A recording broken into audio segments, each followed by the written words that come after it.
Un débutant ne doit pas faire de low-ticket, un débutant ne doit pas faire de VSL, un débutant ne doit pas faire de webinaire, pas de challenge, etc.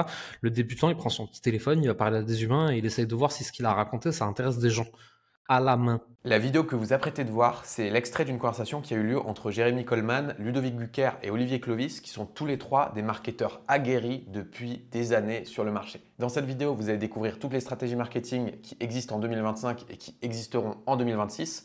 Et vous allez pouvoir aussi avoir de la clarté pour savoir laquelle est la meilleure pour vous. Sans plus attendre, c'est parti. De toute façon, toutes les méthodes marchent, pas toutes en même temps, et toutes avec le même niveau d'effort initial.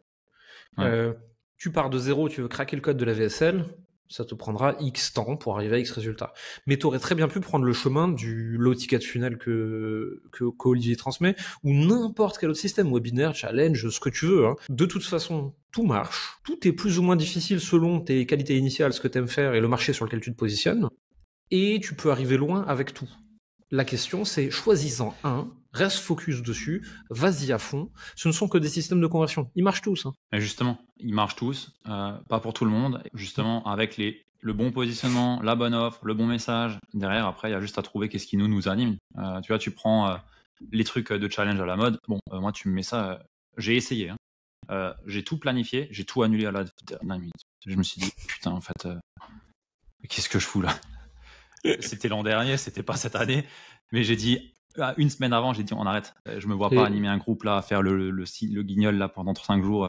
J'ai eu des infos.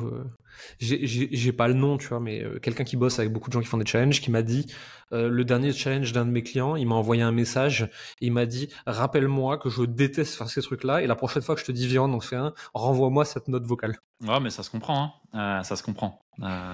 Faut kiffer. Mais justement, on en vient un petit peu aux gros pièges et grosses tendances du moment, tu vois. Est-ce que alors, le setting IA, j'ai l'impression que ça s'est un peu étouffé là. Je sais pas, j'en vois plus trop. Mais est-ce qu'il y a des grosses tendances qui viennent et qui sont peut-être juste des pièges? Après, c'est pas des pièges en tant que tels, mais des shiny objects qui finalement nous détournent potentiellement de quelque chose qui n'est pas du tout fondamental et qui nous donne l'illusion que ça va nous apporter résultats, miracles et tout ce qu'on veut encore.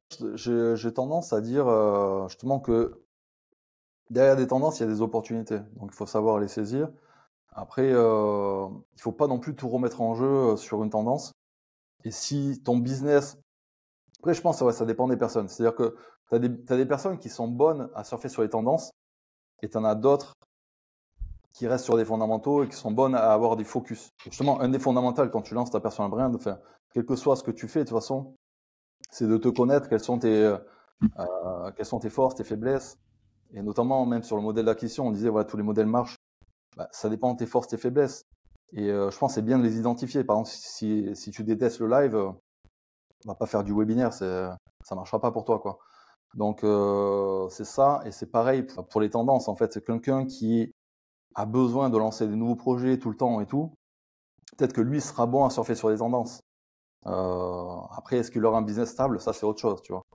Mais voilà, il y a des personnes, je sais pas profondément quelle est ta personnalité, Jérémy Coleman, en termes de business. Mais j'ai l'impression que tu es quand même assez focus comme mec. Du coup, toi, le fait d'avoir acheté Evergreen, ouais, tu balances, quoi. Ah, clairement. Moi, s'il faut redesigner un système pour surfer sur la nouvelle tendance tous les mois ou même tous les trimestres, hein, moi, je fais une crise de panique, j'ai pas du tout envie de gérer ça. Je suis d'accord avec toi, c'est une question de personnalité, en fait. Pour moi, il y a des surfeurs de vagues et il y a des gens qui sont sur les fondamentaux evergreen. Leur business va pas se balader de la même façon. S'ils sont bons, ils arrivent tous au même niveau au bout de 10 ans. Pas avec les mêmes... Le surfeur de vagues va avoir des gros afflux de cash. Mais potentiellement avec des drops entre. Alors que des gens comme moi, il n'y a pas de gros pics de trésorerie, d'afflux de cash, on fait un braquage sur 3 mois parce qu'on a trouvé une martingale, un truc. Alors pas du tout, tu vois. Moi, mon business, il est ultra lean. Ni à la hausse, ni à la baisse, il bouge. Il est stable. Et il est fait pour ma personnalité. Moi, et attention, ce que je dis là n'engage que moi, hein, je dis pas que tout le monde doit faire pareil. À partir du moment où tout le monde me vend une méthode comme étant la nouvelle méthode je suis au putain au secours. Parce que, en fait, j'ai vu ce pattern trop de fois, tu vois. Et ce pattern ne sert que les surfeurs de vagues. Pas forcément d'accord là-dessus. Moi, je pense que le marketing, c'est aussi comment est-ce que tu arrives à créer du changement, que ce soit chez le prospect ou dans ton marché. Et, il y a des manières de faire, hein, des manières qui sont plus aptes que d'autres à attirer la curiosité. Enfin, attirer la curiosité juste pour la curiosité, ça sert pas à grand chose. Mais tu peux optimiser un système juste parce que le système est nouveau. Et tu peux en fait, tu peux surfer là-dessus. Donc, moi, je pense que c'est quelque chose qui fonctionne. Après, de dire qu'il n'y a rien qui bouge, etc., pas forcément. Il y a des fondamentaux, mais après, l'enveloppe, elle peut bouger, quoi. Et il faut être OK. Pour moi, c'est une question de choix. Je vois que tu fais référence. Et moi, ces marketeurs aussi extraordinaires en marketing soit-il, qui tous les 3 mois arrivent en disant que tout ce qui existait jusqu'à maintenant ne marchera plus jamais et que la nouvelle façon d'eux qu'ils ont découvert est la prochaine qui va marcher, et qui arrivent à me revendre la même salade avec ce même pattern depuis 12 ans, et j'en ai plusieurs en tête. Je reconnais leurs compétences marketing, copywriting.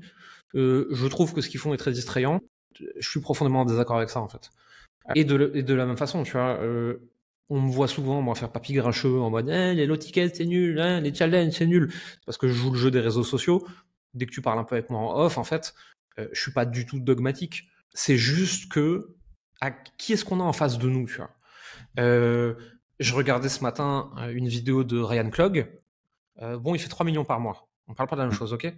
Il a 9 funnels VSL, un funnel low ticket, un funnel webinaire, un funnel machin. Bah ouais, mais bon, alors déjà, il fait x10 de mon chiffre d'affaires, donc je ferme ma gueule, j'écoute.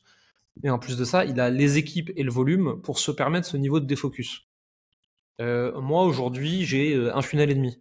Tu fais 10 000 par mois, tu fais un truc et tu fais rien d'autre. Et tant que tu l'as pas craqué, c'est du défocus et c'est un coup d'opportunité stratosphérique d'aller tester d'autres trucs, je trouve. Ouais, je suis d'accord avec toi. À ce niveau-là, ouais.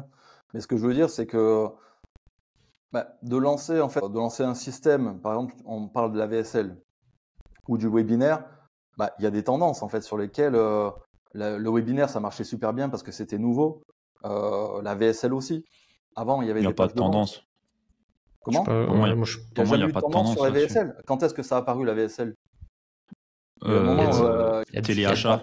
Il y a 10 ans qu'il y a des VSL. Non, mais la VSL. Là elles ont été à la mode ensuite. Ensuite, il y a des modes. Avant, c'était des lettres de vente. Il y a toujours des trucs nouveaux. Ça fait longtemps qu'il y a des VSL quand même. Ça fait 10 ans, quoi. Est-ce que c'est dans l'ère du marketing? Est-ce que c'est. Dans l'ère du web, c'est vieux la VSL. Ça fait partie des premiers trucs qu'il y avait dès qu'on avait de quoi stocker de la vidéo en ligne avec la bonne bande passante, etc. Dès que les outils c'était assez puissant, il y a eu de la VSL très vite. Moi, je me rappelle de l'ère de la VSL. Enfin, on appelait ça VTH en français. C'était nouveau. C'était en mode la VSL, la VTH. Mais au final, le nouveau truc à la mode et tout. Pour moi, ça reste un fondamental, tu vois. Le Wabi, la VSL, un 5-day, ça s'appuie sur des fondamentaux. Quels sont les 3 angles sur lesquels... À quel point c'est un angle fondamental, parce que c'est juste une manière de packager du contenu. Parce qu'on pourrait dire ce qui est le fondamental, c'est le contenu. Pourquoi mais je parle du contenu. À ce moment-là, tu peux vendre par email. On pourrait dire le vrai fondamental, c'est de vendre par email. Tu prends un email, tu prends un lead, tu le nurture et tu lui fais une offre. Non, mais par contre, il y a un truc où là, Olivier, t'as raison aussi. C'est plus les temps. Je pense pas que ce soit une question de mode et de tendance. Tu vois, par contre, là-dessus, je suis pas d'accord avec toi, mais je suis d'accord avec toi sur le reste de ton argumentaire. Je pense qu'on est sur des marchés de plus en plus sophistiqués, qui ont besoin de mécanismes de conversion de plus en plus complexes, de plus en plus sexy, de plus en plus intenses, de plus en plus longs. Et donc, en fait, là où tu pouvais vendre très facilement avec 2 emails pour 15 000 balles il y a quelques années, aujourd'hui, c'est impensable, ça ne nous viendrait pas à l'esprit. Aujourd'hui, ça va être plutôt VSL, Webi, Challenge, Low Ticket, parce que tu condenses entre 1 et 10 heures passées avec la personne avant d'acheter, et probablement que d'ici 10 ans, il faudra 25 heures de contenu avant qu'ils aient envie d'acheter quoi que ce soit, parce que le marché il aura encore une autre maturité. C'est ça, c'est l'intensité de la relation. Face à toutes ces méthodes, on peut être tenté de se dire, dans ce cas, je vais diversifier mes stratégies pour ne pas mettre tous mes œufs dans le même panier. Est-ce que c'est une bonne idée? Pas sûr. Ils en parlent maintenant. Quand à 100, 150, 200, tu te dis oui, il faut que j'ouvre 17 autres canaux, que j'augmente ma LTV, que je passe à un autre produit, pourquoi pas un autre ICP, etc. Pour moi, c'est un aveu de faiblesse. Ça veut dire que t'es pas assez bon pour scaler avec un truc simple alors que tu pourrais. Et attention, j'accuse personne, hein. Je suis le premier à avoir fait la connerie. C'est pour ça qu'aujourd'hui, avec un peu de recul, je reconnais qu'à chaque fois que j'ai voulu diversifier, c'était juste un aveu de faiblesse parce que j'avais pas envie de me confronter aux trucs difficiles qui me permettaient de passer à l'étape d'après, quoi. Et du coup, ton hypothèse, c'est que les niveaux de closing seront toujours les mêmes, les coûts publicitaires vont être les mêmes, etc. On sait qu'il y a une crise de confiance, les gens, ils arrivent en appel. c'est beaucoup plus dur qu'avant. C'est pas n'importe qui est capable de closer ce genre de personnes, quoi, à haut volume. Ben ouais, mais en fait, quand tu fais 500 cas par mois, t'es meilleur, tu vois, donc t'as plus ce genre de problématiques. Et quand tu fais 30, de toute façon, les 5% que t'as au téléphone, ils sont convaincus pour la plupart, tu vois. T'as pas les mêmes enjeux de galère, de trafic ultra froid, de scaling meta-ads à 20K et à 400, tu vois. Donc, ce que tu dis là, Olivier, je suis 100% d'accord avec toi que à ces volumes, être monocanal, c'est s'exposer à des difficultés, notamment celles du marché actuellement, dont on a déjà parlé ensemble, où effectivement les prospects sont plus durs, ils sont plus froids, ils coûtent plus cher, etc. C'est le merdier. Mais à 30K, t'as pas ces problèmes. Tu les as à 300. Et donc à 300, oui, il faut diversifier pour diluer ton risque. Mais quand t'es petit, au contraire, pour moi, et encore une fois, ce n'est qu'une opinion personnelle, il faut miser sur de la concentration du risque pour essayer d'être meilleur à un endroit. En fait, c'est comme si tu disais, ok, je suis petit, donc en fait, je vais faire 2K sur YouTube en organique, 1K sur LinkedIn, 5K sur MetaAds, 5K sur YouTube, aller 2K en recurring et LTV, et puis ensuite, je vais aller faire un event, je vais faire 2K en plus par mois. Ouais, d'accord, mais en fait, il y a quelqu'un qui arrive, il va juste tout miser sur MetaAds et il va être meilleur que toi, il va faire 50, il va t'exploser la tête et il va travailler 20 fois moins que toi. Ok, donc il y a toutes ces méthodes qui existent, mais si vous aujourd'hui vous êtes débutant, par quoi est-ce que vous pouvez commencer? Un débutant ne doit pas faire de low ticket, un débutant ne doit pas faire de VSL, un débutant ne doit pas faire de webinaire, pas de challenge, etc. Le débutant, il prend son petit téléphone, il va parler à des humains et il essaye de voir si ce qu'il a raconté, ça intéresse des gens à la main. Et go 100%. to market, rien d'autre. Et plus tard, une fois que tu fais 5, 10, 15, 20 cas par mois avec ton truc, là, tu te poses la question, est-ce que j'ai envie d'écouter Olivier? Est-ce que j'ai envie d'écouter Jérémy? Est-ce que j'ai envie d'écouter Ludo? Est-ce que j'ai envie d'écouter n'importe qui d'autre? Mais au début, le tronc commun est le même. Il faut trouver ton positionnement de marché, ton réseau social, ton audience de départ. Il faut trouver ton offre, il faut trouver un début de product market fit. Il faut go to market, il faut aller parler aux gens. Et ensuite, tu te demanderas quel système de conversion qui permet d'absorber du volume je choisis d'utiliser. Et encore une fois, ils marchent tous. Choisis celui qui est le plus adapté à toi. C'est comme si tu essayais de mettre de la nitro dans ta bagnole, sauf qu'en fait, tu as juste une planche en bois par terre. Et tu sais, tu arroses la planche en bois de nitro et tu fais, je comprends pas, ça roule pas. Pas de moteur, pas de roue, ça roule pas. Ouais. Exact. Non, mais justement, tu vois, les personnes qui débutent, justement, elles sont targetées par tous ces messages à droite et à gauche. Fais du low ticket, fais de la VSL, fais du challenge, fais ci, fais ça. Et je peux te dire qu'il y a des gens qui n'ont pas de positionnement, pas de marché, qui se retrouvent à acheter, on va pas citer de nom, mais des programmes à 5K pour t'apprendre à faire un challenge. Voilà. Juste, c'est une aberration, tu vois. Alors face au brouhaha sur Internet, on ne sait plus trop où donner de la tête.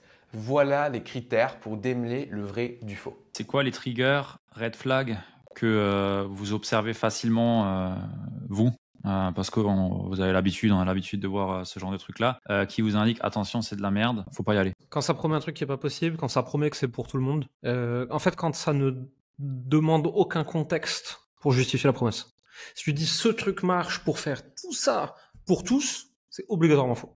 C'est ce truc marche pour faire jusqu'à ça dans certaines situations et voici la moyenne. Là, tu as un truc qui est cohérent, tu vois. Tout le monde peut faire 10 cas par mois avec le dropshipping? Non. Factuellement, non. Est-ce que ça veut dire que certains ne le font pas? Non, pas du tout. Il y a plein de gens qui arrivent, j'en suis certain. Dans quelles conditions? Avec quelles compétences initiales? Avec quel budget de base? Avec quelle marge à la fin? Combien en feront des vraies marques e-commerce? Combien vont aimer ça? Combien vont détester? Combien se sentent arnaqués? Combien pensent qu'ils ont fait le meilleur investissement de leur vie? Et toutes ces questions-là qui peuvent pas être dans un webi ou une promesse marketing, hein, j'entends bien. Mais toutes ces questions-là, et donc le sujet de la nuance ainsi, est-ce qu'on est dans une arnaque ou est-ce qu'on est dans du marketing? Comme l'a dit Olivier, notre job, c'est de rendre des trucs sexy. Notre job, c'est de prendre un truc qui est bien, ok, c'est bien, maintenant comment je le rends joli aussi. Mais si c'est joli auprès de 100% des gens et qu'ils pensent que c'est tout ce qui leur manque dans la vie pour être heureux, ça s'appelle une arnaque. On espère que cette vidéo vous a plu. Moi, c'est Baptiste, je m'occupe d'aider Jérémy à gérer sa chaîne. Je me suis dit que ce serait trop dommage de ne pas vous partager cette conversation sur la chaîne. Merci à Ludovic et Olivier pour cette super conversation. Dites-nous en commentaire si vous aimez ce genre de format et nous on se dit à très vite pour une prochaine vidéo. Ciao!